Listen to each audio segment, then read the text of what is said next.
The anxiety is nothing but fear and insecurity. When you have any kind of fear and you feel insecure, then you develop anxiety. When you have complete trust in Allah, obviously, then there will be no anxiety because then you will not have this fear.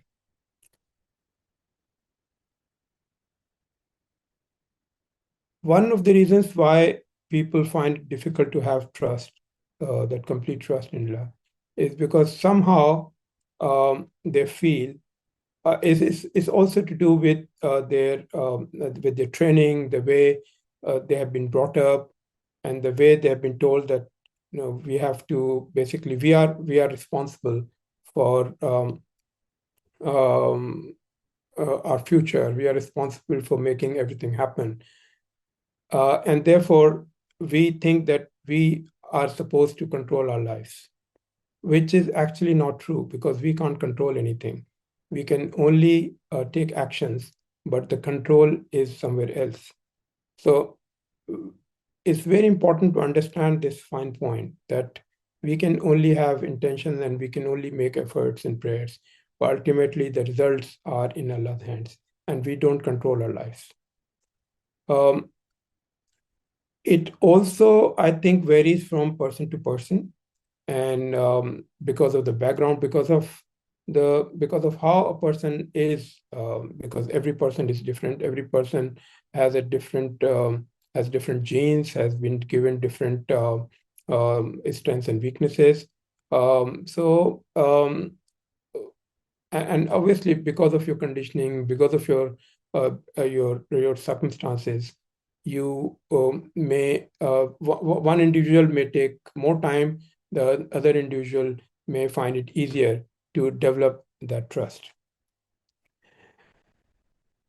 What is the role of the practices? The role of the practices is to help you um, become closer to Allah, as we were talking earlier.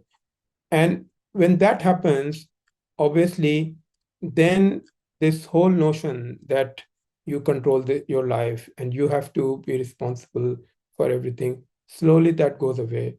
And and it's also between the mind and the heart because this whole understanding that you are responsible for your life is basically comes from the mind. But when you do the practices, then and you develop your heart, then slowly through the heart you realize that it's not true, and um, basically everything is in Allah's hands.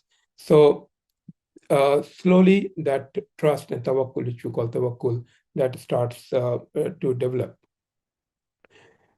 So if you, of course, continue to do the practices, then you will definitely this trust will develop, it will increase.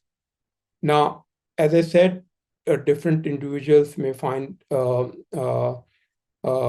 it um,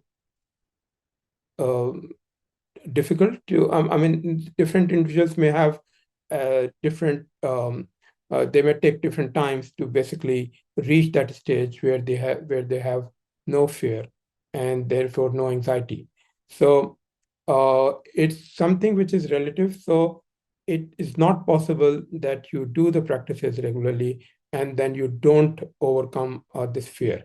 But obviously, it may take little bit more time for individual to completely overcome this. So what an individual has to see is that how it was before you started the practices and whether you are able to have some control over this fear and whether you are able to have more trust and then therefore have less anxiety than what you had before you started the practice. I think this comparison is very important because if you don't do that, then you'll not understand that you are actually making some headway. So when you see that, yes, you are getting better and you have less anxiety about things, so then that means things are working and you just need to be more, you just need to be patient and just need to continue to do the practice. And at the same time, consciously make efforts, which means be in the state of gratitude. So be grateful to Allah for whatever He has given you. And whenever you have any worry, then just remind yourself that you don't have to worry and just pray and just try to develop that that trust, and especially remind yourself that I'm praying to Allah for my problems, and therefore I shouldn't worry. I should leave it in His hands. So I think the two things go together. So that means the practices and these conscious efforts to actually keep reminding yourself that you don't have to fear, you don't have to worry, and Allah, when you are praying to Allah, Allah will take care of it. And slowly you will see that you will be able to have complete trust, and then the anxiety will go away. And we also give certain recitations for overcoming this anxiety, and uh, people really benefit. These recitations are very powerful, and you should do those recitations very regularly so that you can. And I always advise students, even when you feel better, don't stop and just continue to do those recitations, and you will have complete control over this anxiety, and that you will never feel anxious and not be disturbed by any such fear or anxiety.